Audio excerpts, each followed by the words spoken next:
Welcome back. In this lesson, I'm going to show you how to password protect your workbook, as well as show you how to protect your worksheet and the different cells. In order to password protect your whole workbook, you go to the file menu and you click on the drop down here that says protect workbook, and there's so many things you can do here. You can click on the read only, which means if they open the workbook, they can't make any changes at all. They can only read and see what you've done. There are instances where that's useful. There are also instances where you will need a password. Maybe you actually want someone to be able to make changes to the workbook, but you only want people that you desire to be able to do so. So people that has a password should be the only ones that can make changes to the workbook. That is what we're going to focus on. In that case, you click on encrypt with a password. Note that you have to make sure you remember this password, because if you forget, you lock yourself out of your own workbook. That's definitely not good. So find something easy, something you can easily remember. In our case, we're going to use 1111.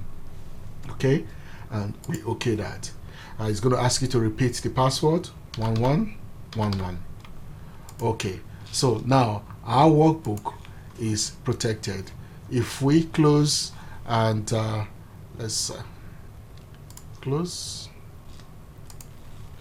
it's going to ask us for the password. So thankfully we know what the password is, 1111, and okay. So here we're going to have our workbook opened back for us. So that is how to password protect your workbook. Okay, in case you need to remove the password, as you can see here, this is sort of yellowed out. It shows that a password is required.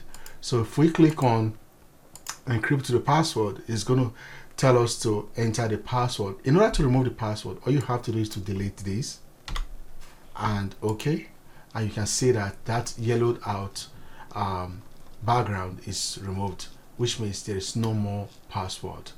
Okay, so I want to show you how to protect a worksheet, but also within that worksheet, a section of it will be allowed for input of information. So let's say, for example, we have this customer credit record. We don't want anyone to be able to change the name of the company, these headers, the name of the customers, but we want qualified staff to be able to enter credit limit, sales rep, phone number, and all this information.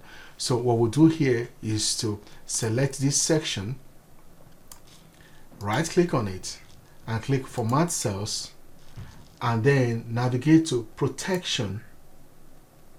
Here you can see that it says locked, which means if we had protected the whole worksheet, this section will be locked as well. So let's uncheck this to remove the locked, to make it unlock, and then we click OK. All right, so now if we go to the review tab and click on protect worksheet, okay, so and click OK, this whole worksheet is protected now. If we try to change Orlando, for example, we are not able to do that. If we try to change Andy here, we are not able to do that. If we try to change any of this information, we are unable to do that. The only thing we can change are the credit limits, the sales rep, date, and phone number. So remember, this was 1000. Let's do that. There you go. Sales rep, we can enter Richard Ricks. That works. And then the date, we can type in 4th of April 18, 2022. That should work. And for the phone number, we can enter 647 222 2222, and that worked too. Only this section that is unlocked will work within the protected sheet. How about if you want to remove the protection? It's actually very simple. All you have to do is go back to the review tab and click on the unprotect sheet, and therefore you can be able to make your changes if you want now. Okay, so let's undo that. All right, so that's how workbook protection, sheet protection works in Excel. I'll meet you on the other side.